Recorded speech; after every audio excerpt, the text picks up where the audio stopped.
श्रीविसमारम्भां शङ्कराचार्यमध्यमाम् अस्मदाचार्यपर्यन्तां वन्दे गुरुपरम्परां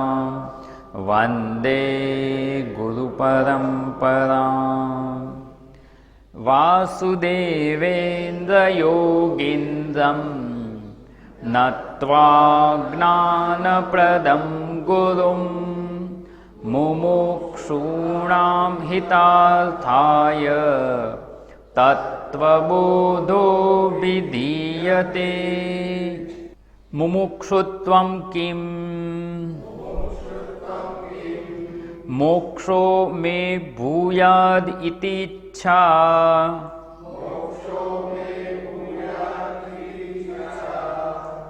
મુમુક્ષુત્વમ એટલે શું? સાધન ચતુષ્ટયનું જે ચોથું સાધન છે મુમુક્ષા કે મુમુક્ષુત્વમ, એ મુમુક્ષુત્વમ એટલે શું એની વિચારણા કરી રહ્યા છીએ. અને પૂર્વેના જે 3 સાધનો છે વિવેક, વૈરાગ્ય અને ષટ સંપત્તિ, એની વિચારણા આપણે જોઈ ગયા. ષટ સંપત્તિમાં શ્રમ, દમ, ઉપરમ, તિતિક્ષા, શ્રદ્ધા અને સમાધાન, આ બધાની આપણે વિસ્તારપૂર્વક સમજ પ્રાપ્ત કરવાનો પ્રયત્ન કર્યો. આ સાધન હશે તો જ અધ્યાત્મ યાત્રામાં આપણે આગળ વધી શકીશું. આ અધિકારીત્વની પ્રાપ્તિ માટે છે, અને અધિકારીત્વ હશે તો આત્મજ્ઞાનની પ્રાપ્તિ સંભવશે. અન્યથા જો અધિકારીત્વ નહીં હોય તો આમાં એડમિશન જ નહીં મળે. આમાં કોઈ રિઝર્વેશન ચાલતું નથી કે અમુક ટકા હશે પણ જો રિઝર્વેશન કોટામાં હોઈશું તો આપણો નંબર લાગી જશે, એવું આમાં સંભવ નથી. એટલા માટે આ એલિજિબિલિટી આપણને પ્રાપ્ત થાય એના પર આપણે વિશેષ ભાર મૂકીએ છીએ. શ્રવણ તો કરીએ જ છીએ, આત્મતત્વનું જ્ઞાન તો આમ કહીએ ને કે પ્રાપ્ત કરી જ લીધું છે, વર્ષોથી શ્રવણ કરી રહ્યા છીએ. હું શરીર, ઇન્દ્રિયો, મન, બુદ્ધિથી મુક્ત ચૈતન્ય સ્વરૂપ આત્મતત્વ છું, બધાને ખબર છે, શાસ્ત્ર પાસેથી જાણી જ લીધું છે. કોઈ પહેલી વાર સાંભળતું હોય એવું નથી. તો એ જે જ્ઞાન છે એ આપણને આત્મસાત કેમ નથી થતું? એ જ્ઞાનનો અનુભવ કેમ નથી થતો? જો હું શરીર, ઇન્દ્રિયો, મનોબુદ્ધિ નથી તો એના દુઃખોથી દુઃખી કેમ થઈ રહ્યા છીએ? હું આનંદ સ્વરૂપ છું પણ એવો આનંદ મને અનુભવાતો નથી. જ્ઞાનનું ફળ જે જીવન મુક્તિ છે એ નથી અનુભવાતું, કારણ કે આ સાધન ચતુષ્ટયની પ્રાપ્તિ થઈ નથી. બિલકુલ નથી એવું નહીં, બિલકુલ ન હોય તો સત્સંગમાં આવી જ ના શકે. તિતિક્ષા ના હોય તો આવી ઠંડીમાં વહેલા ઉઠીને અહીંયા આવવાનું એ સંભવ નથી. શ્રદ્ધા ના હોય તો કલાક સુધી અહીંયા શ્રવણ ન થાય. આમ શ્રમ, દમ, બધી સંપત્તિ, સાધનો થોડા ઘણા તો છે પણ જેટલા હોવા જોઈએ એટલા નથી.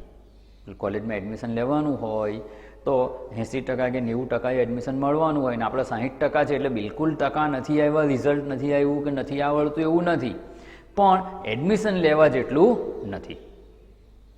તો શું કરવાનું? તો કે એટલું રિઝલ્ટ આવે એવો પ્રયત્ન કરવાનો. બસ એવી જ રીતે આ આત્મતત્વના જ્ઞાનથી જે જીવન મુક્તિનું ફળ મળવું જોઈએ એ નથી મળતું, તો શું કરવાનું? તો કે અધિકારીત્વમાં જેટલી ઉણપ હોય ને એ ઉણપને દૂર કરવાની. અને જે કરવાનું છે, જે જ્યાં પ્રયત્ન કરવાની આવશ્યકતા છે એના વિશેનું પૂરેપૂરું માર્ગદર્શન મેળવવું અનિવાર્ય છે. માત્ર જાણકારી લઈ લેવાથી કે આટલા સાધન હોવા જોઈએ એનાથી કંઈ જીવનમાં નથી આવી જતા. આપણે કેવી રીતે એ સાધન પ્રાપ્ત કરી શકીએ એ દૃષ્ટિકોણથી આપણે અત્યાર સુધીની વિચારણા કરી છે. અને આ વિચારણાની સાથે સાથે જો આપણે એવો પ્રયત્ન કરતા હોઈશું તો ચોક્કસ આ સાધનોની પ્રાપ્તિ થઈ જ જશે. ન થાય એવું નથી કે કોઈ અમુક લોકોની જ મોનોપોલી હોય કે અમુક લોકોને જ આ સાધન પ્રાપ્ત થાય એવું નથી. જે પ્રયત્ન કરે એને પ્રાપ્ત થાય. તો સાચી સમજપૂર્વક આપણે એવો પ્રયત્ન કરી શકીએ અને આ સાધનો આપણને પ્રાપ્ત થાય એવી વિચારણા દ્વારા આપણે અહીંયા આગળ વધી રહ્યા છીએ. અને એમાં આ જે ચોથું સાધન છે મુમુક્ષુત્વમ કિમ. મુમુક્ષુત્વમ એટલે શું એ તો અમને જણાવો, તો અમે મુમુક્ષુત્વમ પ્રાપ્ત કરી શકીએ. એવો અહીંયા પ્રશ્ન છે. તો એનો ઉત્તર આપે છે મોક્ષો મે ભૂયાદ ઇતિ ઈચ્છા.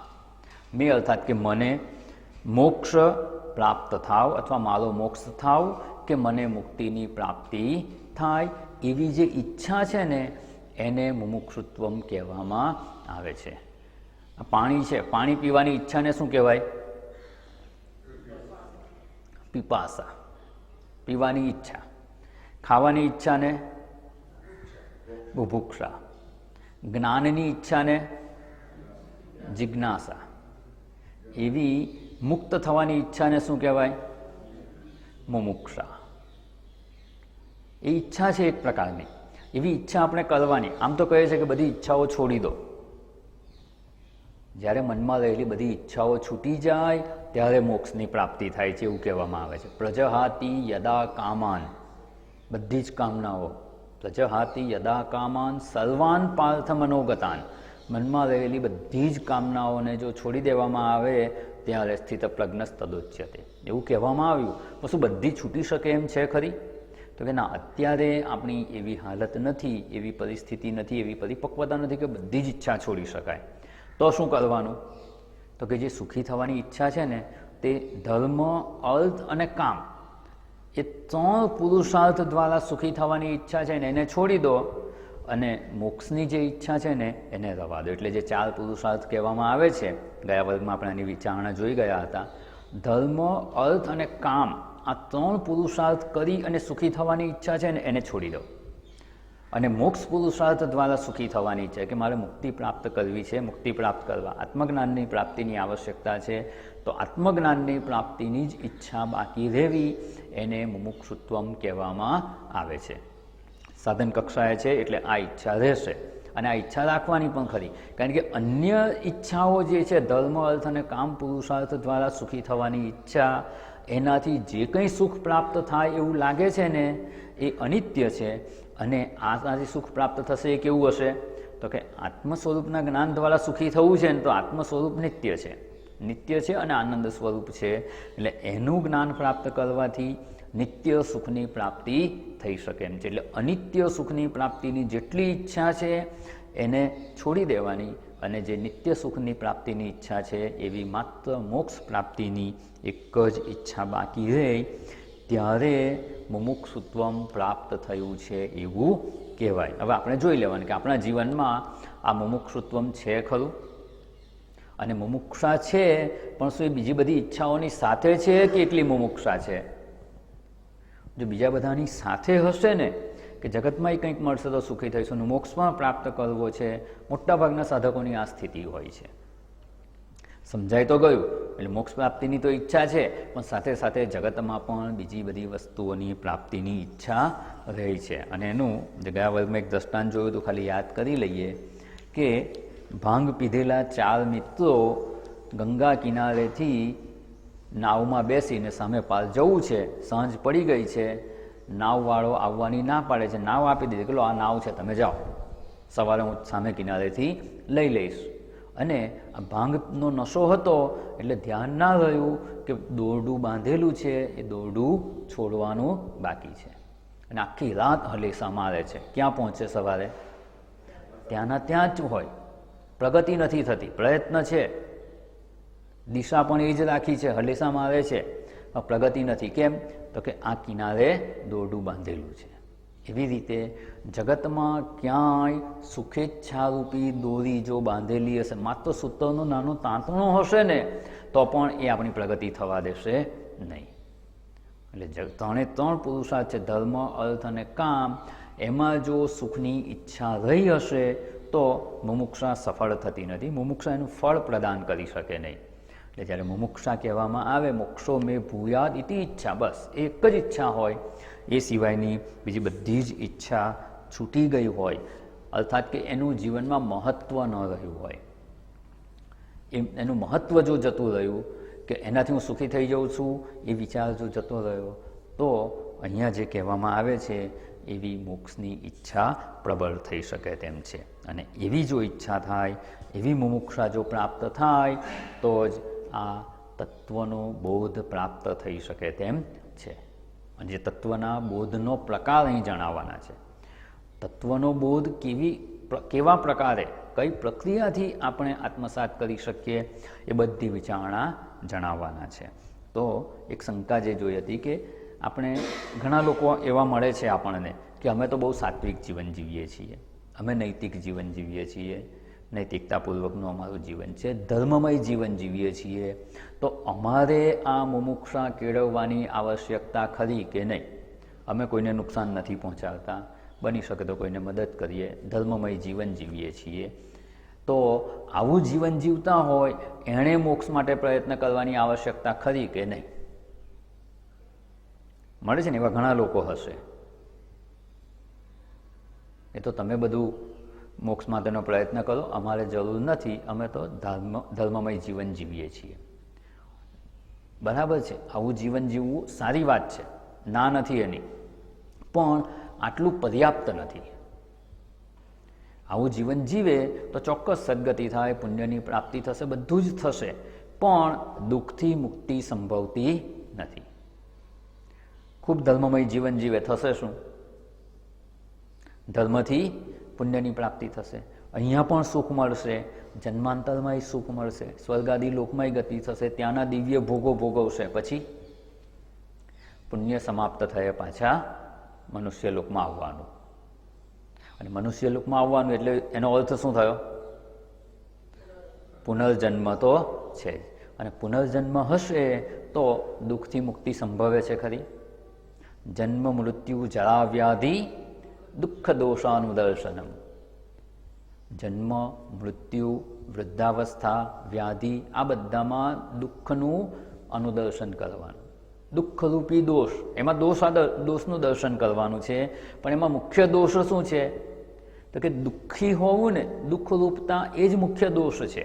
બીજા બધા દોષ તો છે જ, જન્મના દોષ છે, વૃદ્ધાવસ્થામાં અનેક દોષો રહેલા છે, પણ આ બધી અવસ્થામાં દુઃખ રહેલું છે ને, એ મુખ્ય દોષ છે. અને એનો વિચાર કરવામાં આવે ત્યારે એની ઈચ્છાઓ છૂટી શકે તેમ છે. એ વિચાર નથી કરતા ને ત્યાં સુધી જ એમાં સુખબુદ્ધિ રહેલી છે, અને એનો વિચાર કરવામાં આવે તો સુખબુદ્ધિ એમાંથી જતી રહે છે. અને એવું જ્યારે થાય ત્યારે એમાંથી ઉપરામ થઈ અને મોક્ષ માટેની ઈચ્છા થશે. ધર્મ, અર્થ અને કામ પુરુષાર્થથી ઉપરામ થવું અનિવાર્ય છે.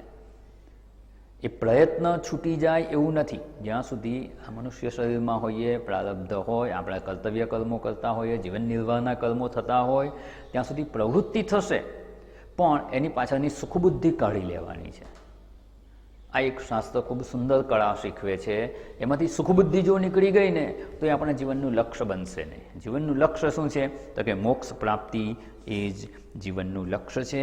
અને આવી મોક્ષ પુરુષાર્થની અનિવાર્યતા સમજાવવી જોઈએ. માત્ર ધર્મમય જીવન જીવવું એટલું પર્યાપ્ત નથી. સારી વાત છે ચોક્કસ, એટલું પર્યાપ્ત નથી. એનાથી આગળ વધવાની આવશ્યકતા છે, કારણ કે ચોથો પુરુષાર્થ મોક્ષ છે એવું શાસ્ત્રમાં પ્રતિપાદન કરવામાં આવેલું છે. નહીં તેનું પ્રતિપાદન જ ના હોત. એટલે અહીંયા જો મોક્ષ પુરુષાર્થ માટે પ્રયત્ન કરવામાં નહીં આવે તો દુઃખ નિવૃત્તિ સંભવ નથી અને નિત્ય સુખની પ્રાપ્તિ પણ સંભવ નથી. ધર્મ પુરુષાર્થથી જે સુખ મળશે એ નિત્ય રહેવાનું નથી. એટલે નિત્ય સુખ નહીં મળે અને દુઃખથી કાયમ માટેની નિવૃત્તિ પણ સંભવ નથી. અને એ આપણે વિચારણા જોઈ ગયા હતા. તો આ મુમુક્ષા કેવી હોવી જોઈએ? એનો પ્રયત્ન કરનાર મુમુક્ષુ કેવો હોવો જોઈએ? તો કે ઘરમાં આગ લાગી હોય અને એ ઘરમાંથી નીકળવા માટે જેવો પ્રયત્ન કરે ને એવું આપણું જીવન હોવું જોઈએ.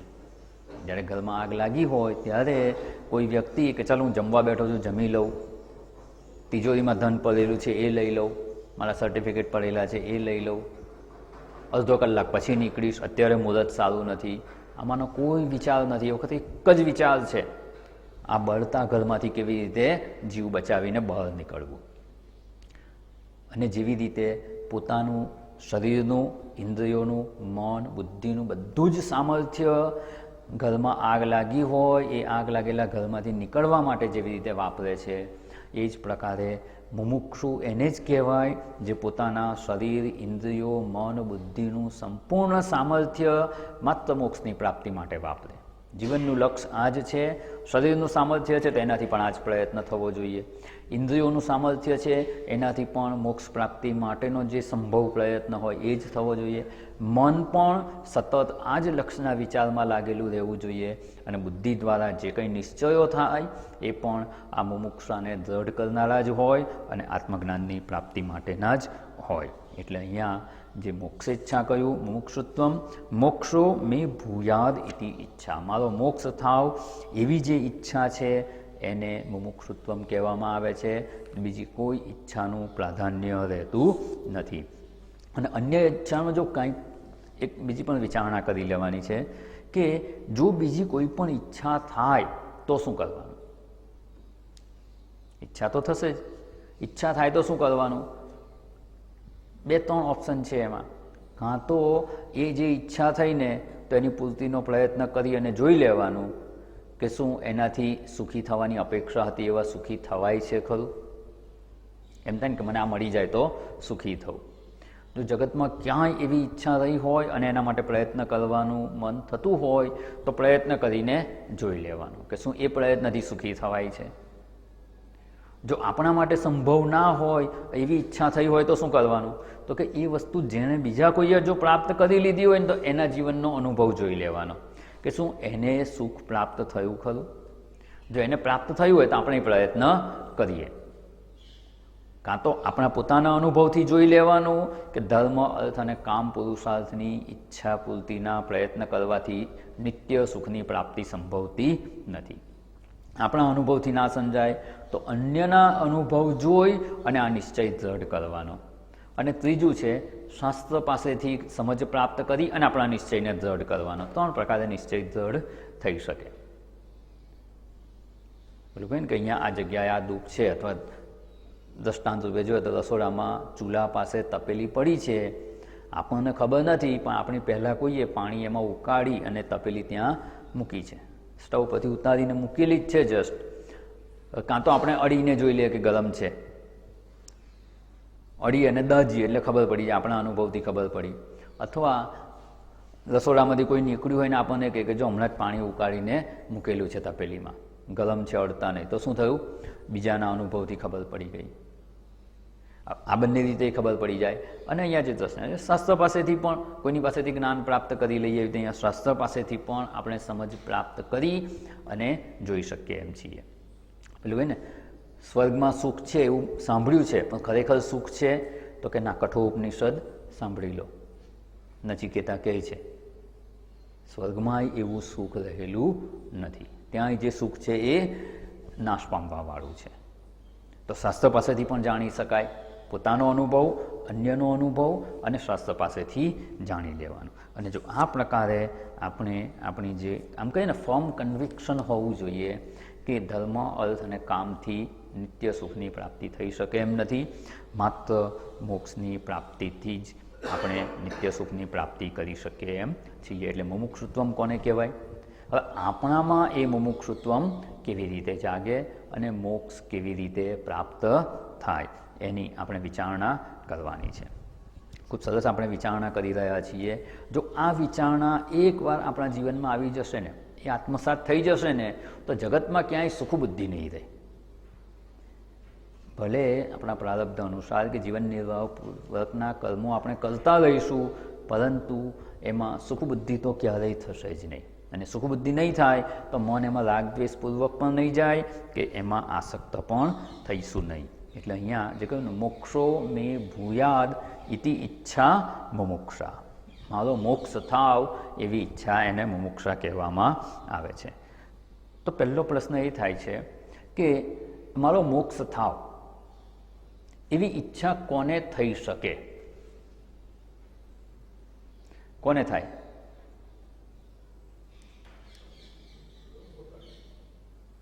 પોતાને તો બરાબર, પણ આપણને ક્યારે થઈ શકે? તમે અહીંયા બેઠા છો, સંસારથી ઉપરામ થયા હોય, પછી સાધન ચતુષ્ટય સંપન્ન હોય, પછી ઈશ્વર કૃપાથી આપણે જે વિચારણાનો પ્રારંભ કરવો છે ને, એકવાર એવું થયું, અહીંયા શિબિર હોય છે ને બધી, શિબિરમાં દરેક રૂમમાં 2 જણ 3 જણ એવી રીતે રહેતા હોય, મોટી રૂમ હોય તો 4 જણ હોય. તો એવી રીતે શિબિરમાં એક રૂમમાં 3 ભાઈઓ હતા.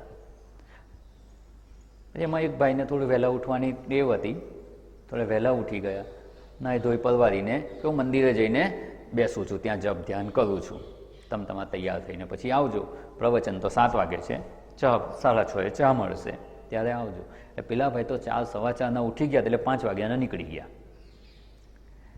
અને બાકીના જે 2 ભાઈઓ હતા એ લોકો ભાઈ ધીમે ધીમે તૈયાર થયા અને ચાનો બેલ પડ્યો એટલે 6:15, 6:30 રૂમમાંથી કે હવે જઈએ ચા પીવા, અને ચા પીને સીધા સત્સંગમાં જઈશું.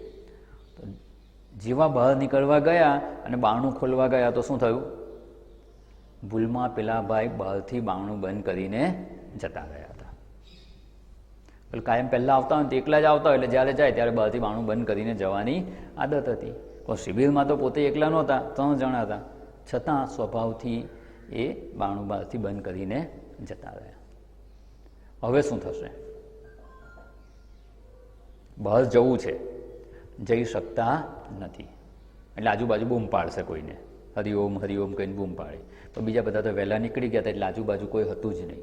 આ તો આપણે મંદિરની સામે પેલી બધી રૂમો છે ને, એ બાજુ ત્યાં હોય તો બૂમ પાડે તો કોણ સાંભળે? કોઈ સાંભળે નહીં. જે 1-2 નંબર હતા એમને ફોન કરી જોયો તો અહીંયા થોડો નેટવર્કનો પ્રોબ્લેમ, એટલે ફોન લાગે નહીં.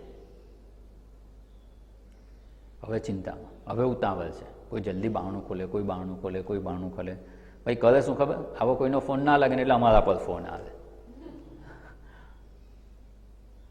બીજા કોઈના તો બધાના નંબર હોય ને, 1-2 મિત્ર હોય એના ફોન હોય, એટલે છેલ્લા મારા પર ફોન આવે કે સ્વામીજી કોઈને મોકલો ને બારણું ખોલાવી આપવાનું, બહારથી બંધ થઈ ગયું છે.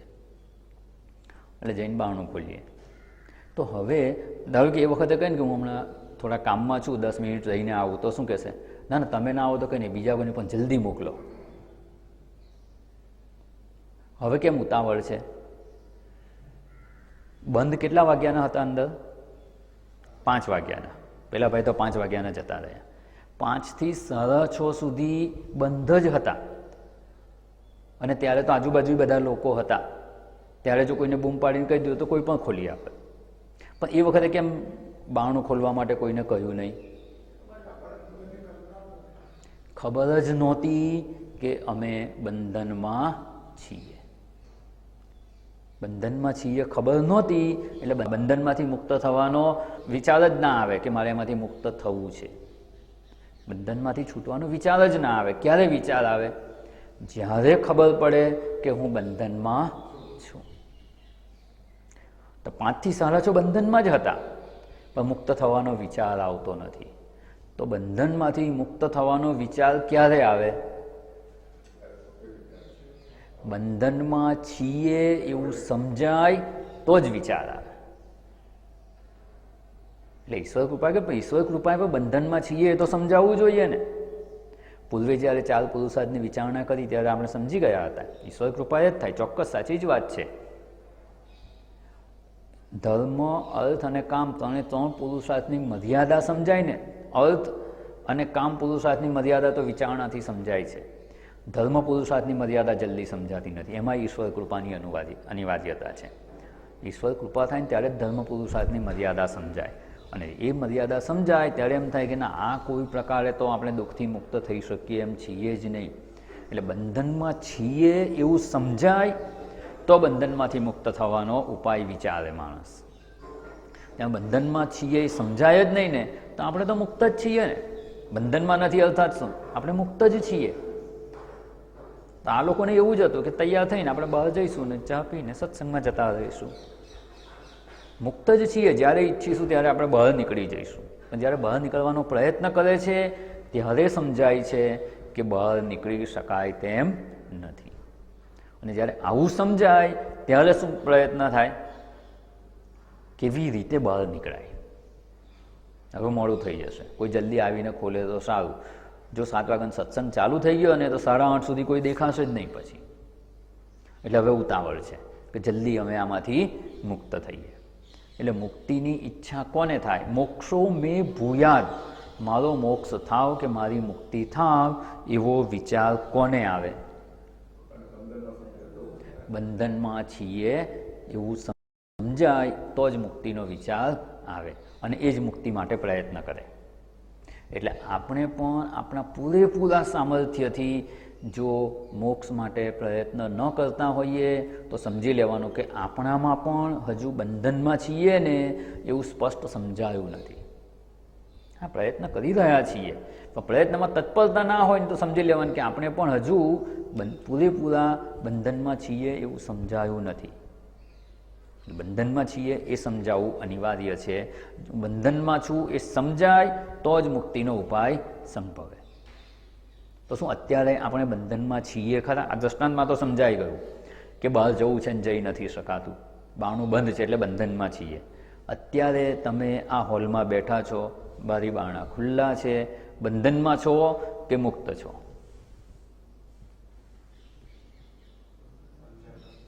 ક્યાં બંધન છે? કયું બંધન છે?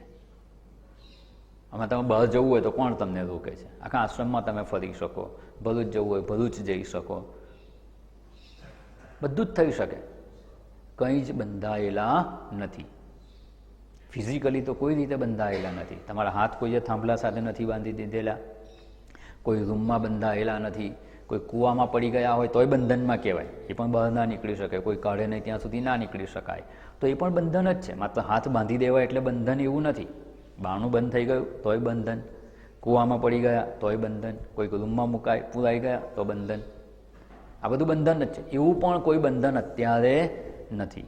તો આપણે બંધનમાં છીએ એવું નક્કી કેવી રીતે થાય? એવું દ્રઢ નહીં થાય ને ત્યાં સુધી મુક્તિનો ઉપાય જ નહીં થાય. કારણ કે આપણે અંદર ખાને તો એવું જ માનીએ છીએ કે આપણે તો મુક્ત છે ને, આપણે ક્યાં બંધન છે? આપણે જે કરવું હોય એ કરીએ છીએ. આપણને બંધનનો અનુભવ ક્યારે થાય છે? કે સતત મનમાં કંઈક ને કંઈક ઈચ્છા ઉત્પન્ન થાય, કે ઈચ્છા પૂર્તિનો પ્રયત્ન કરીએ, આમ કરીએ તેમ કરીએ, એમ કરીને દિવસ પૂરો થઈ જાય. બંધનમાં છીએ ને એ વિચાર જ નથી આવતો. અને બંધનમાં છીએ એ વિચાર નહીં આવે ને તો મુક્તિનો ઉપાય જ નહીં થાય. હા, થોડા ઘણા જે પ્રયત્નો કરીએ છીએ અત્યારે એ થતા રહેશે, પણ જે તત્પરતાપૂર્વક પ્રયત્ન થવો જોઈએ ને એ થશે નહીં. એટલે પહેલાં તો નક્કી કરવાનું છે કે બંધનમાં છીએ. પછી બીજો વિચાર એ કરવાનો થશે કે બંધન કેવા પ્રકારનું છે, અને જેવા પ્રકારનું બંધન હશે ને ઉપાય એવો જ હશે. જેવું બંધન એવો ઉપાય. એટલે પહેલાં તો બંધનમાં છીએ એ નક્કી કરીશું, બંધન કેવા પ્રકારનું છે અને બંધનમાંથી મુક્તિ કેવી રીતે થાય. કોઈના હાથ થાંભલા સાથે દોરડાથી બાંધી દીધા એ બંધનમાં છે, તેમાંથી એની મુક્તિ કેવી રીતે થાય? દોરડું છોડી આપીએ એટલે એ મુક્ત થઈ જાય. જેવું બંધન એવો મુક્તિનો ઉપાય. કૂવામાં પડી ગયો છે એ વ્યક્તિ પણ બંધનમાં છે, એ કૂવાની બહાર જઈ શકે એમ નથી. 15-20 ફૂટ ઊંડો કૂવો છે, દિવાલ એકદમ લીસ્સી છે, ચડી શકાય એમ જ નથી, કોઈ હિસાબે નીકળી શકાય એમ નથી, એ બંધનમાં છે. એને મુક્ત કરવો હોય તો શું ઉપાય છે? સીડી કે દોરડું અંદર નાખીએ, પકડીને બહાર આવે, એ એનો ઉપાય છે. રૂમની અંદર બંધ થઈ ગયો છે, એનો ઉપાય શું છે? જે બહારથી બારણું બંધ થયું છે એ ખોલી આપીએ એટલે એ મુક્ત થઈ જાય છે. તો અહીંયા પણ આપણે વિચાર કરવાનો છે કે આપણું બંધન કેવા પ્રકારનું છે અને એ પ્રકારે એનો ઉપાય વિચારવાનો. તો અહીંયા પહેલાં તો બંધનમાં છીએ કે નહીં એ વિચાર કરીએ. તો બંધનમાં છે અને મુક્ત છે એ બે વસ્તુ જુદી કેવી રીતે સમજી શકાય? કે આ વ્યક્તિ બંધનમાં છે અને આ વ્યક્તિ મુક્ત છે, કેવી રીતે ખબર પડે? જેવી રીતે એમ કહીએ ને કે નદી હોય કે તળાવ હોય, એમાં બે વ્યક્તિ પાણીમાં છે. હવે એમાંથી એકને તરતા આવડે છે ને એકને નથી આવડતું, કેવી રીતે ખબર પડે? બંને પાણીમાં છે, બંને હાથ પગ હલાવે છે, બંનેનું માથું અંદર જાય છે બહાર આવે છે, કોણ તરે છે અને કોણ ડૂબે છે કેવી રીતે ખબર પડે? તો કે જે વ્યક્તિ પોતાની ઈચ્છાથી માથું બહાર કાઢી શકે અને અંદર નાખી શકે. સ્વિમિંગ કરતો હોય એ પણ એવું જ કરે, ડૂબી રહ્યો છે એનું એવું જ થાય છે. પોતાની ઈચ્છાથી પોતાનું માથું બહાર કાઢી શકે, અંદર નાખી શકે, ઈચ્છે ત્યારે શ્વાસ લઈ શકે, ઈચ્છે ત્યાં સુધી શ્વાસ રોકી શકે, ઈચ્છે ત્યારે નદીના મધ્યમાં જઈ શકે, ઈચ્છે ત્યારે કિનારે આવી શકે, પોતાની ઈચ્છા પ્રમાણે સ્વતંત્ર રીતે પાણીમાં રહી શકે તો એ તરે છે. અને આ બધી જ વસ્તુ કરે છે પણ પોતાની ઈચ્છાથી કે સ્વતંત્રતાથી નહીં. ન ઈચ્છે છતાં માથું અંદર જતું રહે છે. ઈચ્છે કે શ્વાસ લેવા માથું બહાર કાઢવું છે તો બહાર કાઢી શકતા નથી. ઈચ્છે છે કે કિનારે આવવું છે પણ સ્વતંત્રતાથી કિનારે આવી શકતા નથી. તો એને શું કહેવાય? એ ડૂબી રહ્યો છે, ડૂબકા ખાય છે, પોતાની સ્વતંત્રતાથી નથી કરતા. સ્વિમિંગ આવડતું નથી, એનું મોઢું તો બહાર નીકળે, અંદર 2-4 ડૂબકા તો ખાય જ છે, હાથ પગ હલાવે જ છે, પણ એમાં એની સ્વતંત્રતા નથી. ન ઈચ્છે છતાં થઈ જાય છે. અને પેલામાં જે તરે છે તે સ્વતંત્રતાથી કરી શકે છે. તો અહીંયા આપણે આ જગતમાં મુક્ત છીએ કે બંધનમાં છીએ? શું આપણે સ્વતંત્રતાથી આપણે જેમ ઈચ્છીએ તેમ જીવન જીવી શકીએ છીએ ખરા? આ એક બહુ મોટો પ્રશ્નાર્થ છે અને આના ઉપર વિચારણાની આવશ્યકતા છે. જ્યાં સુધી આ વિચાર નહીં કરીએ ને ત્યાં સુધી તો એવું જ થાય કે આપણે જે ઈચ્છે છે કરીએ જ છે ને. આપણે આમ કરવું હતું તો કરી લીધું, આમ કરવું હતું તો કરી લીધું. જે દિવસ દરમિયાન 10 ઈચ્છા ઉત્પન્ન થઈને 10માંથી 2 ઈચ્છા પ્રમાણે થાય ને તો આપણું ધ્યાન એના તરફ જ હોય છે કે આપણે જેમ ઈચ્છીએ તેમ થાય જ છે. પણ બાકીની 8 ઈચ્છા પ્રમાણે નથી જીવી શકતા, નથી કરી શકતા, જેવું ઈચ્છીએ તે પ્રમાણે જીવન નથી જીવી શકતા ને એના પર ધ્યાન નથી જતું. જો એના તરફ ધ્યાન જાય ને તો આપણા પોતાના જીવનના અનુભવથી જ સમજાઈ જાય તેવું છે કે આપણે આપણી ઈચ્છા પ્રમાણે કરી શકતા નથી. 2-4 વસ્તુ તો થઈ જાય. માણસને જો જેલમાં પૂરી દેવામાં આવે ને તો બહુ સ્પષ્ટ જણાય છે કે એ બંધનમાં છે, પોતાની ઈચ્છા પ્રમાણે કંઈ જ ના કરી શકે. પણ કોઈકને નજર કેદ કરવામાં આવે તો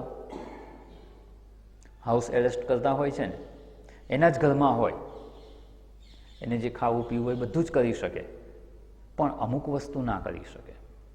ધારો કે એના ફોન પર જો પ્રતિબંધ મૂકેલો હોય તો કોઈને ફોન પર વાત ના કરી શકે, બહારના કોઈ માણસને મળી ના શકે કે પોતે બહાર ના જઈ શકે. અમુક મર્યાદિત કાર્યો પોતાની ઈચ્છા પ્રમાણે કરી શકે, પણ બધું જ પોતાની ઈચ્છા પ્રમાણે કરી શકતા નથી. તો આપણું જીવન કેવું છે, આપણા જીવનના અનુભવ શું છે? તો કે જો આપણા જીવનના અનુભવની વિચારણા કરીશું ને તોય આપણો નિશ્ચય સ્પષ્ટ થઈ જશે કે આપણે સ્વતંત્ર છીએ કે પરતંત્ર છીએ, જે ઈચ્છે બધું જ કરી શકવા સમર્થ છીએ કે અમુક થઈ શકે છે અને અમુક કરી શકતા નથી. જો અમુક કરી શકતા હોઈએ અને અમુક ન કરી શકતા હોઈએ ને તો સમજી લેવાનું કે આપણે સ્વતંત્ર નથી, આપણે પરતંત્ર છીએ. અને જો સ્વતંત્ર નથી, પરતંત્ર છીએ, તો પરતંત્ર હોય એ કોઈ દિવસ મુક્ત કહેવાય નહીં, એ બંધનમાં જ છે. જે નજર કેદમાં હોય એ અમુક કાર્ય પોતાની ઈચ્છા પ્રમાણે કરી શકે, અમુક કાર્યો નથી કરી શકતા. તો આપણે કોની નજર કેદમાં છીએ? આપણે ઈશ્વરની નજરમાં છીએ. ઈશ્વરની નજરમાં કેદ છીએ અથવા ઈશ્વરની નજર કેદમાં છીએ. ઈશ્વર જેટલી આપણને સ્વતંત્રતા આપે અને જેટલું કરવા દે ને એટલું જ આપણે કરી શકીએ એમ છીએ. જ્યાં ઈશ્વરની ઈચ્છા ન હોય ને ત્યાં આપણી ઈચ્છા પ્રમાણે કંઈ જ થતું નથી. એટલે ઈશ્વરની નજર કેદમાં છીએ. ઈશ્વરની ઈચ્છા હોય એટલી જ સ્વતંત્રતા આપણને મળે છે, બાકીમાં આપણે પરતંત્ર છીએ. અને આવો જ્યારે નિશ્ચય થાય ને ત્યારે સમજાય કે આપણે બંધનમાં છીએ. અને બંધનમાં છીએ અર્થાત કે અનિચ્છાએ આપણે અમુક કાર્યો કરવા જ પડે છે અને ઈચ્છા છે છતાં અમુક કરી શકતા નથી. બંને રીતે પરતંત્રતા એટલે શું? ઈચ્છા ન હોય છતાં કરવું પડે અને ઈચ્છા હોય છતાં ન કરી શકાય. તો આ પ્રકારની પરતંત્રતાનો જો આપણે આપણા જીવનના અનુભવનો વિચાર કરીશું ને તો પણ સમજાઈ જશે કે આવી પરતંત્રતા તો છે જ. અને આ જો પરતંત્રતા છે તો એ જ બંધન છે, એ જ આપણી કેદ છે. પણ આ ભગવાને એવી કેદ બનાવી છે ને કે સીધે સીધી જેલની દિવાલ જેવી દેખાતી નથી. સીધે સીધા જો કોઈ રૂમમાં બંધ કરી દીધા ને તો સ્પષ્ટ સમજાઈ જાય, પણ આ ઓપન જેલ છે. આખું જગત ઓપન જ છે છતાં આપણે બંધનમાં છીએ. અમુક ઝૂ એવા હોય છે ને, જંગલી પ્રાણીઓ હોય, બહાર એક મોટી દિવાલ હોય, અંદર બધા પ્રાણીઓ ફ્રી જ હોય. એ તો માને કે અમે મુક્ત જ છીએ, પણ શું ખરેખર એ મુક્ત છે? ના. ખાલી બની શકે કે જેલ કે કેદ હોય ને, પિંજરું નાનું હોય તો એને ખબર પડે કે હું આમાં કેદ છું, પણ આખા ઝૂને જ બહારથી બંધ કરી દીધું હોય તો એને સમજાય જ નહીં કે હું બંધનમાં છું અને છતાં એ બંધનમાં જ છે. આપણું જે મંદિર છે ને, નવું મંદિર થયું, શિવાલયનો જીર્ણોદ્ધાર થયો, હવે એ મંદિર આપણે જોયું કેવું છે મંદિર? દિવાલ છે કોઈ? દિવાલ નથી. શું નાખેલું છે ત્યાં? મચ્છરદાનીની જાળી. અને આ મચ્છરદાનીની જાળી નાખી છે અને આપણે મંદિરમાં બેઠા હોઈએ તો પણ આપણને નર્મદાજીના દર્શન સ્પષ્ટ થાય છે કે નહીં? અને થોડાક દૂર બેઠા હોય ને તો જાળી છે એવું ખબર જ ના પડે. અને એટલે ઘણીવાર એવું થાય કે કેટલાય પંખી આમ બહારથી ઉડતા ઉડતા આવે અને સીધા નેટમાં ભટકાય, કારણ કે એને તો સામે પાછળ દેખાય જ છે, એને દેખાતું નથી કે જાળી છે, એટલે શું દૂરથી આવે ને ભટકાય. ત્યારે માથું ભટકાય ત્યારે ખબર પડે કે ઓ અહીંયા તો કંઈક બંધન છે, અંદર હું જઈ શકું એમ નથી, મારી ઈચ્છા પ્રમાણે ઉડીને જઈ શકું તેમ નથી. એવી રીતે ધારો કે તો બહાર હોય ને તો એક બે વાર માથું ભટકાય તો બીજી બાજુ જતા રહે. પણ ધારો કે આપણા જેવા કોઈ ગયા હોય દર્શન કરવાની, એ વખતે બારણું ખુલે ને અંદર પતંગિયું ઘૂસી ગયું. હવે એ પતંગિયાને શું દેખાય? બહાર ખુલ્લું જ દેખાય છે, બહાર બધા ફૂલ છોડ ઝાડ બધું દેખાય, જેમ કે હું જઉં ત્યાં. જેવું અંદરથી જવા જાય તો શું થાય?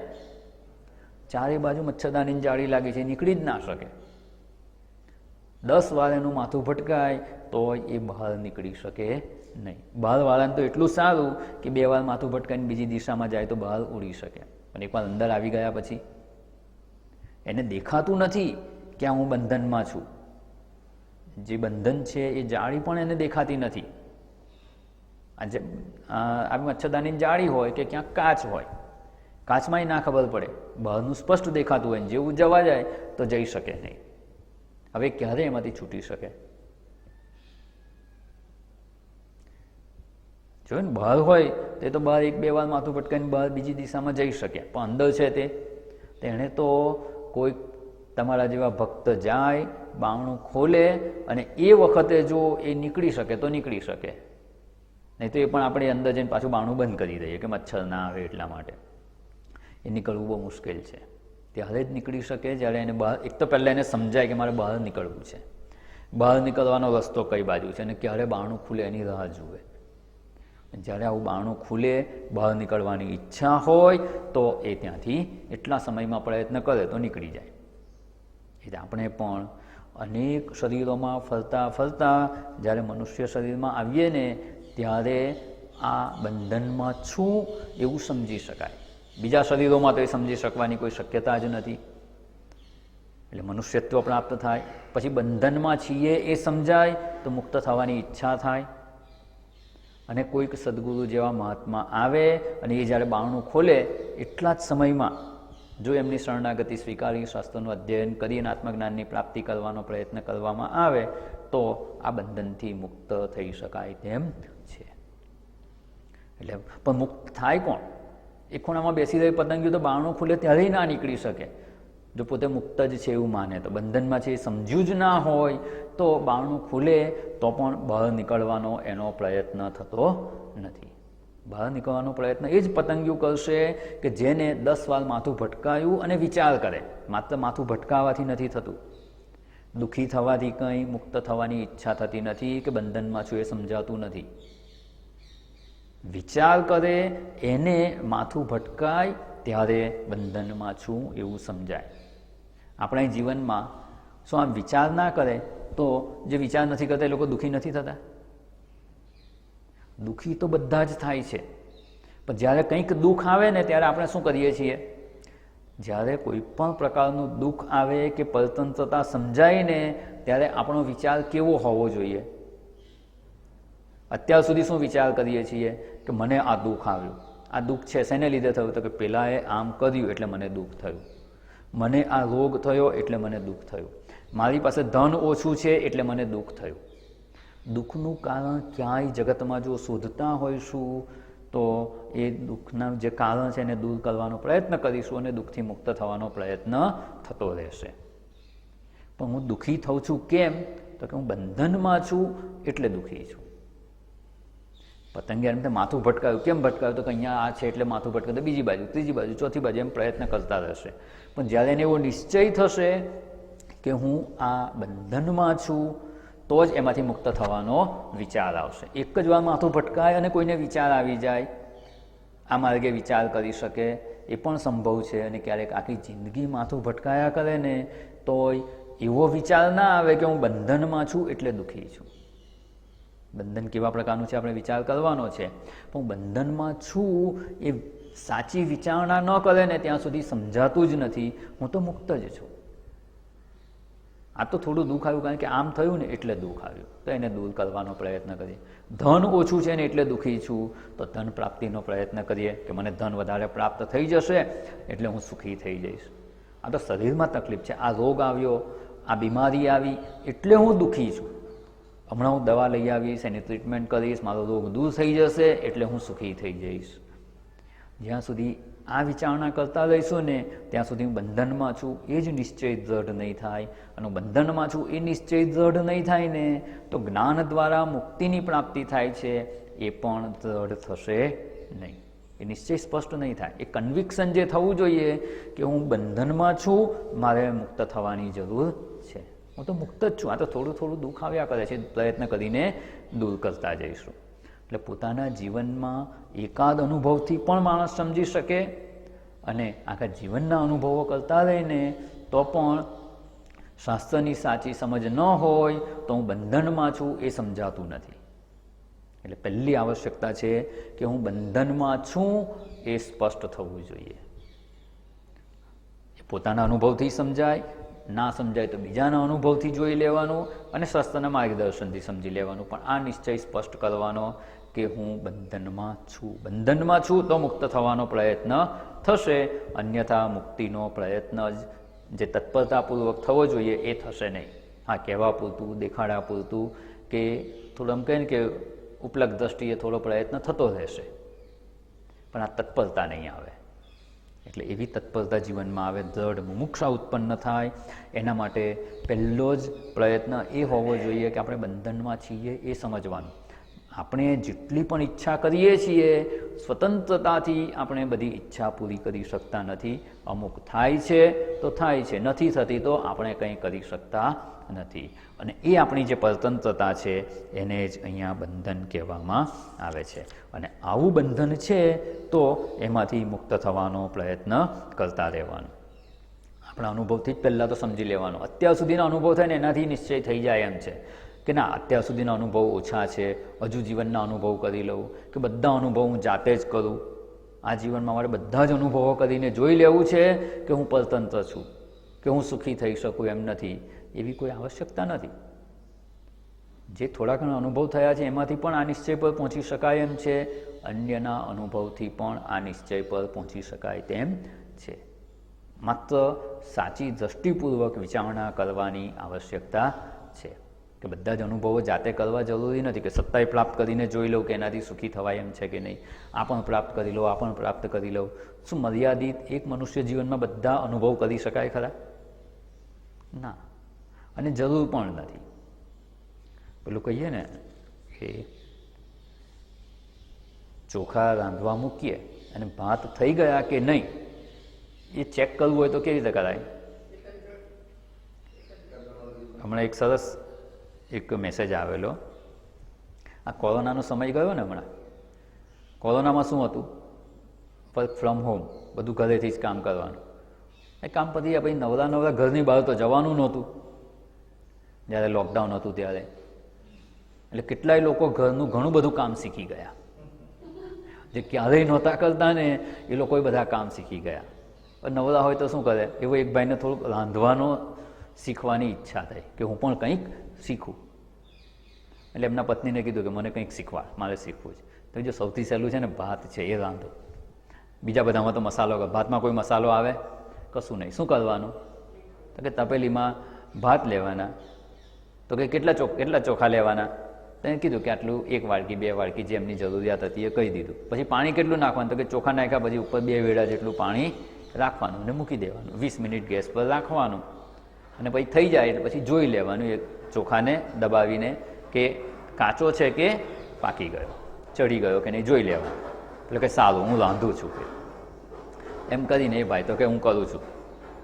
અંદર ગયા, તપેલીમાં ચોખા નાખ્યા, પાણી નાખ્યું, ગેસ પર મૂકી દીધું. 20 મિનિટ થઈ એટલે જઈને બંધ કર્યું, ઢાંકેલું હતું. પછી કે થોડી વાર એને જોઈ લે. એટલે પેલા એમના વાઈફે કીધું કે લાવ હું જોઈ લો. તો કે ના તું અહીંયા બેસ, હું જ જોઉં છું, આજે હું જ બનાવું છું. તો કેવી રીતે જોવાનું? તો કે ભાતના ચોખા જે થઈ ગયો હોય તો દબાવીને જોઈ લેવાનું, કાચો છે કે ચડી ગયો ખબર પડી જશે. તો કે સારું. એટલે તો જોવા ગયા. અને આ બાજુ થયું એવું કે એ બેનના પિયરમાંથી ફોન આવ્યો અને ફોન પર વાત કરતા હતા. એમને કે હમણાં ચેક કરીને આવશે જ ને, પણ ફોન એટલો લાંબો ચાલ્યો, 1 કલાક ફોન પર વાત કરતા હતા. અને એ વાતોમાં એટલા મશગુલ હતા કે એમને યાદ ના રહ્યું, અને પેલા ભાઈ અંદર ચોખાના દાણા ચેક કરવા ગયા હતા ને એ પાછા આવ્યા જ નહીં. પછી 12 વાગ્યાની વાત થઈ હતી અને 1 વાગી ગયો, પછી જો ફોન મૂકે છે ને ત્યારે ખબર પડી કે ભાત જોવા ગયા, ચેક કરવા ગયા, જો આવ્યા કેમ નથી. અને એટલી જ વારમાં પેલા ભાઈ રસોડામાંથી આવે છે, આવીને ખુશ થાય, બધા જ ચોખાના દાણા ચડી ગયા. એક દાણો કે મેં ચેક કરી લીધો. હવે બધા ચોખાના દાણા ચેક કરવાની આવશ્યકતા ખરી? અને ચેક કરે તો હવે ખાવા જેવું રહી. હવે શું થઈ ગયું? ચોખાનો શીરો થઈ ગયો. એટલે બધા જ ચોખાના દાણા ચેક કરવાની જરૂર નહીં. એવી રીતે આપણે પણ જીવનમાં જે ઈચ્છા થાય બધી જ ઈચ્છાની પૂર્તિનો પ્રયત્ન કરીને બધા જ અનુભવો કરવા જરૂરી છે? તો કે ના, જેટલા અનુભવો થયા છે ને એ પણ પર્યાપ્ત છે. આપણું આજનું જીવન જોઈશું ને તોય સમજાઈ જશે કે આપણે પૂરેપૂરા સ્વતંત્ર નથી. અમુક કામમાં સ્વતંત્ર છીએ, અને એટલે જ કીધું કે પેલું રૂમમાં બંધ કરી દે જેલની કાલકોટરીમાં, એવું નથી. આપણે કેવા છીએ? નજર કેદમાં છીએ. અમુક કરી શકીએ છીએ, અમુક નથી કરી શકતા. હમણાં થયું ને એમાં લોકોએ બહુ રિસર્ચ કરી લીધું કોરોના સમયમાં. વર્ક ફ્રોમ હોમ હતું, એનું બદલીને શું કરી નાખ્યું? Work of home. ઘરેથી કામ કરે ને ઘરનું કામ કરવાનું. ઘરેથી તો ઓફિસનું કામ કરવાનું જ, સાથે સાથે ઘરનું કામ કરવાનું. એમાં એટલા ઇન્ટેલિજન્ટ લોકો થયા, એ લોકોએ રિસર્ચ કર્યું.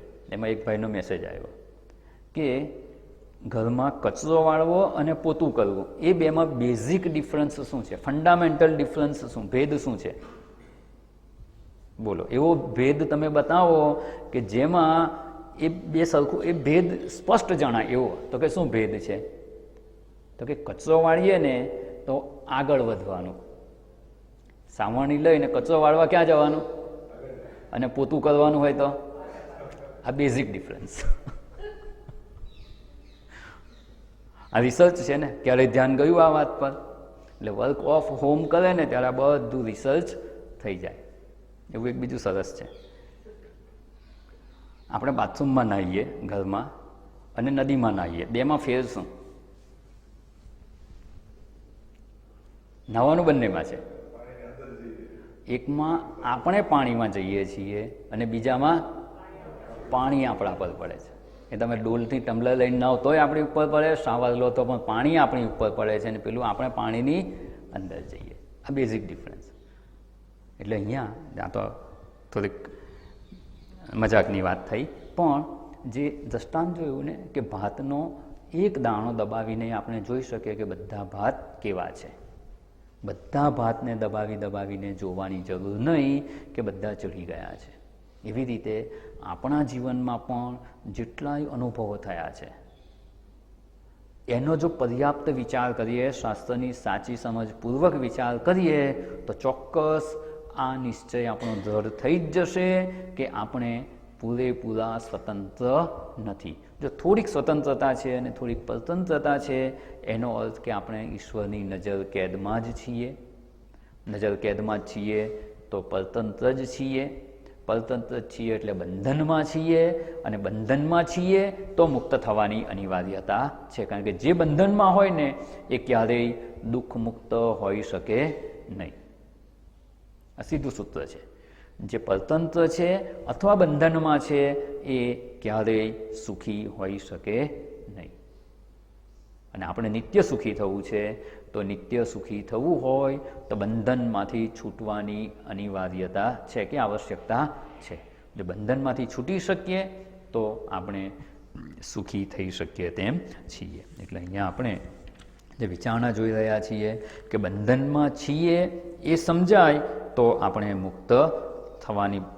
મુક્ત થવાનો પ્રયત્ન કરી શકીએ. ત્યાં સુધી આપણે મુક્ત થવાનો પ્રયત્ન કરી શકતા નથી. એટલે આવી જો તાલાવેલી લાગે, આવી તત્પરતા મનમાં જાગે ને તો જ મુક્તિનો પ્રયત્ન થશે, અને એ સાચો પ્રયત્ન હશે. એ પ્રયત્ન આપણને આ માર્ગે આગળ લઈ જઈ શકશે.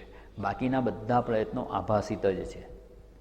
પ્રગતિ થવી સંભવ જ નથી જ્યાં સુધી બંધનમાં છીએ એ સમજાય નહીં ત્યાં સુધી. એટલે બંધનમાં છીએ એ સમજાય તો જ મુક્ત થવાની ઈચ્છા પ્રાપ્ત થાય, એવી ઈચ્છા થાય, અને એને મુમુક્ષા કહેવામાં આવે છે. મુમુક્ષા કહીએ કે મુમુક્ષુત્વમ કહીએ. એટલે આવું બંધનમાં છીએ એ સમજાય તો મુક્તિની ઈચ્છા થઈ શકે તેમ છે. અને આવી જ વાત સાધન પંચકમાં ખૂબ સરસ શંકરાચાર્યજીએ જણાવી છે. સાધન પંચકનું 7મું સાધન છે આત્મેચ્છા વ્યવસીયતા. બંધનમાં છીએ એ સમજાયું તો આત્મતત્વને જાણવાની ઈચ્છા થશે. આત્મેચ્છા, આત્માની ઈચ્છા એ દ્રઢ કરો, એ ઈચ્છા કરવી જોઈએ. આત્મેચ્છા વ્યવસીયતામાં આત્મતત્વની ઈચ્છા કરો એટલે શું? બે વસ્તુ છે. કારણ તો પ્રાપ્ત કરવાની ઈચ્છા હોય, વસ્તુ નથી તો પ્રાપ્ત કરવાની ઈચ્છા હોય, અને છે જ આપણી પાસે અને જાણતા નથી તો એને જાણવાની ઈચ્છા. એટલે આત્મેચ્છા કહ્યું એટલે શું સમજવાનું? આત્મતત્વને જાણવાની ઈચ્છા. કારણ કે આત્મા તો આપણને પ્રાપ્ત જ છે, પ્રાપ્ત જ છે, પણ જે સ્વરૂપે છે ને એ સ્વરૂપે જાણતા નથી. આપણે આત્મ સ્વરૂપને કેવી રીતે જાણીએ છીએ? હું, આત્મા એટલે હું ને જાણીએ તો કે હા હું મને તો જાણું જ છું. તો કે હું કોણ છું? તો કે મારું આ નામ છે, મારું આ ઉપાધિ છે, મારી સમાજમાં આ પ્રતિષ્ઠા છે. આ બધા રૂપે જાણીએ છીએ. બીજા શબ્દોમાં કહીએ તો હું પોતાને શરીર, ઇન્દ્રિયો, મન, બુદ્ધિ એ રૂપે જાણીએ છીએ. એટલે હુંને નથી જાણતા એવું નહીં, જાણીએ છીએ પણ હુંને સાચા સ્વરૂપે જાણતા નથી. એટલે હુંને સાચા સ્વરૂપે જાણવાની ઈચ્છા કરો. હુંનું સાચું સ્વરૂપ કેવું છે એને સ્પષ્ટતાથી જાણવાની ઈચ્છા કરો. આત્મેચ્છા વ્યવસીયતા, અને એવી દ્રઢ ઈચ્છા થવી જોઈએ. અને એ થાય તો જ આપણે જેને જાણીએ તો એ તો આપણું પોતાનું જ સ્વરૂપ છે, એને વાસ્તવમાં સાચા સ્વરૂપે ન જાણતા હોવાથી ભિન્ન રૂપે જાણીએ છીએ. અને ભિન્ન રૂપે જાણીએ છીએ તો જે રૂપે જાણીએ છીએ ને એવા આપણે પોતાને અનુભવીએ છીએ. હું શરીર છું એવું માનીએ તો આપણે શું થઈ ગયા? શરીર. અને શરીર જો આપણે થઈ ગયા, શરીર રૂપે જ પોતાને માનીએ તો જેવું શરીર એવા આપણે. શરીર પુરુષનું હોય તો આપણે કેવા? તો કે હું પુરુષ. ઇન્દ્રિયો જેવી છે એવા આપણે પોતાને માનીએ છીએ. આપણને અહીંથી 200 ફૂટ દૂરનું દેખાય છે, 500 ફૂટ દૂરનું દેખાતું નથી. બરાબર દેખાતું નથી તો શું કરીશું? મને આંખની ખામી છે. વાસ્તવમાં છે કોને? આંખને. અને આપણે એને શું કહી દઈએ છીએ? મને સ્પષ્ટ સંભળાય છે અથવા સ્પષ્ટ સંભળાતું નથી, અથવા બિલકુલ નથી સંભળાતું. તો શ્રવણેન્દ્રિયમાં બહેરાશ છે અને આપણે શ્રવણેન્દ્રિયને હું રૂપે માની લીધી એટલે શું કહીશું? હું બહેરો છું. આ બધી જ ઇન્દ્રિયોમાં સમજી લેવાનું. જે ઇન્દ્રિયોને અથવા જેને હું રૂપે સ્વીકારી લઈએ એના બધા જ ગુણધર્મો આપણા થઈ જાય. એના જે દુઃખો છે એ આપણા થઈ જાય.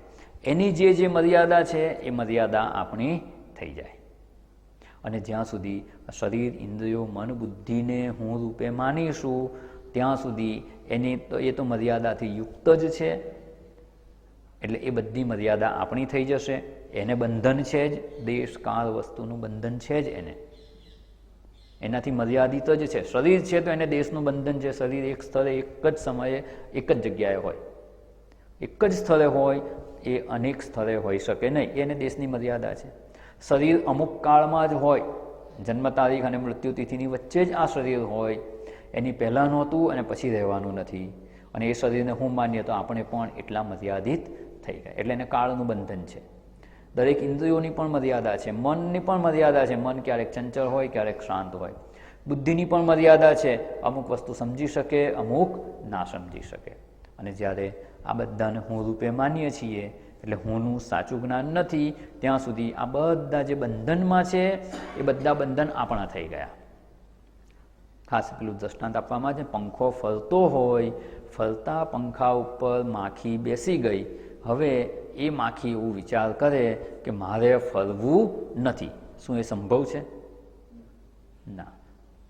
એ પંખો ફરે ત્યાં સુધી એને ફરવું જ પડે, જ્યાં સુધી પંખા પર બેઠી છે ત્યાં સુધી. એને સ્થિર થવું હોય તો શું કરવાનું? ફરતા પંખા પરથી ઉડી અને સ્થિર ટેબલ પર બેસી જવાનું. એટલે આપણે પણ દુઃખી થવાના સ્વભાવવાળા, મર્યાદાયુક્ત શરીર, ઇન્દ્રિયો, મન, બુદ્ધિને હું માની અને એમાં બેઠા છીએ ત્યાં સુધી એના દુઃખોથી દુઃખી થવું જ પડશે. જો એ દુઃખથી મુક્ત થવું હોય, એ બંધનથી છૂટવું હોય તો શું કરવાનું? તો કે જે સ્થિર, અચળ, નિત્ય, સુખ સ્વરૂપ જે આત્મતત્વ છે એ હું છું એમાં જઈને બેસી જવાનું. એટલે માખીને કેવું કીધું? સ્થિર ટેબલ પર બેસી જવાનું. તો જે નિત્ય સુખ સ્વરૂપ છે ત્યાં જઈને બેસી જવાનું. અર્થાત કે એને હું માનવાનું. ખાલી હું ભાવ જે દેહાદીમાં છે એને ઉચકી અને દેહાદીમાંથી લઈ અને આત્મ સ્વરૂપમાં મૂકી દેવાનું કે હું એ આત્મ સ્વરૂપ છું. જો પેલાથી જુદા થઈ ગયા તો એના બંધન હવે આપણને લાગુ પડશે નહીં. એટલે એમાં એને હું માનીએ છીએ ત્યાં સુધી આપણે બંધનમાં જ છીએ, અને બંધનમાં છીએ એવું સમજાશે ને તો એમાંથી ઉઠીને આત્મ સ્વરૂપમાં બેસવાનું મન થશે, એ ઈચ્છા થશે. અને એ આત્મ સ્વરૂપને હું રૂપે સમજવાની જે ઈચ્છા છે, હું રૂપે સ્વીકારવાની જે ઈચ્છા છે, એ હું છું એવા જ્ઞાનમાં સ્થિત થવાની ઈચ્છા છે, એને જ મુમુક્ષુત્વમ કહેવામાં આવે છે. કે આ બધાના બંધનમાંથી હું મુક્ત થઈ જાઉં. મુક્ત થઈને ક્યાં બેસવાનું? ફરતા પંખા પરથી ઉડીને માખીએ ક્યાં બેસવાનું? તો કે જે સ્થિર વસ્તુ છે એના ઉપર બેસવાનું.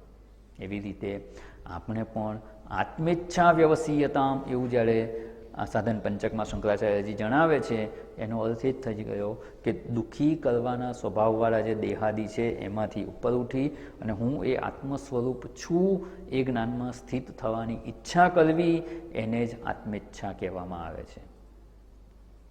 એટલે બીજા શબ્દોમાં કહ્યું, વાત તો એની એ જ છે, મોક્ષો મે ભૂયાત.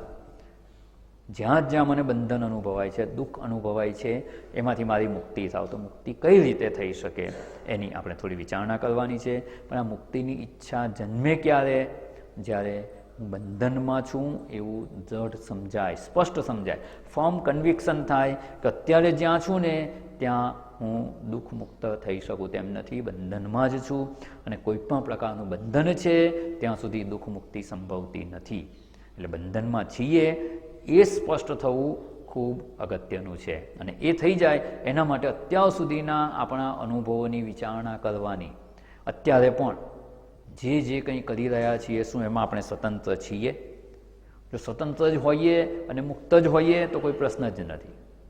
પણ જો એવું સ્પષ્ટ સમજાઈ જાય કે આપણે સ્વતંત્ર નથી, ક્યાંક ને ક્યાંક તો પરતંત્ર છીએ, પરતંત્ર છીએ તો એ બંધન છે, અને બંધન છે તો દુઃખ મુક્તિ સંભવતી નથી. દુઃખ મુક્ત થવું છે કે સુખની પ્રાપ્તિ કરવી છે તો બંધનથી છૂટવું જ પડે. બંધનમાંથી મુક્ત થઈએ તો એવા સુખની પ્રાપ્તિ થઈ શકે એમ છે. એટલે અહીંયા મુમુક્ષુત્વમ કિમ? તો કે મોક્ષો મે ભૂયાદ, મુક્ત થવાની ઈચ્છા. અહીંયા તો એટલું જ કહી દીધું, બધી વાત વિસ્તારથી નથી જણાવી કે બંધનમાં છો એ પહેલાં સમજો, પછી બંધનમાં છો એટલે દુઃખી છો અને દુઃખથી છૂટવું છે એટલા માટે મુક્ત થવાની ઈચ્છા કરો. અહીંયા શું કહી દીધું? મુક્ત થવાની ઈચ્છા. મુમુક્ષુત્વમ કિમ? મોક્ષો મે ભૂયાદ, હું મુક્ત થઉં, આવી જે ઈચ્છા થવીને એને જ મુમુક્ષુત્વમ કહેવામાં આવે છે. આપણે આટલી વિચારણા જોઈ, આજનો સમય થઈ ગયો છે. કાલે પુનઃ મળીશું, ત્યારે આ મુમુક્ષા થવા માટે બંધનમાં છું એ સમજાવ તો બંધન કેવા પ્રકારનું છે ને એનો વિચાર કરવાનો છે કે બંધન કેવા પ્રકારનું છે. જેવું બંધન હશે ને એવો જ મુક્તિનો ઉપાય થશે. એની પણ વિસ્તારપૂર્વક આવશ્યકતા છે કે બંધનમાં છીએ એ સમજાઈ ગયું, હવે મુક્ત થવા કયો પ્રયત્ન કરવાનો, કેવા પ્રયત્નો કરવાના, એની વિચારણા માટે બંધનનું સ્વરૂપ સમજવાની આવશ્યકતા છે. એ આપણે પુનઃ મળીશું ત્યારે વિચારણા કરીશું. ઓમ પૂર્ણમદ પૂર્ણમિદં પૂર્ણાત પૂર્ણમુદચ્યતે પૂર્ણસ્ય પૂર્ણમાદાય પૂર્ણમેવાવશિષ્યતે. ઓમ શાંતિ શાંતિ શાંતિ. હરિ ઓમ. શ્રી ગુરુભ્યો નમઃ. હરિ ઓમ.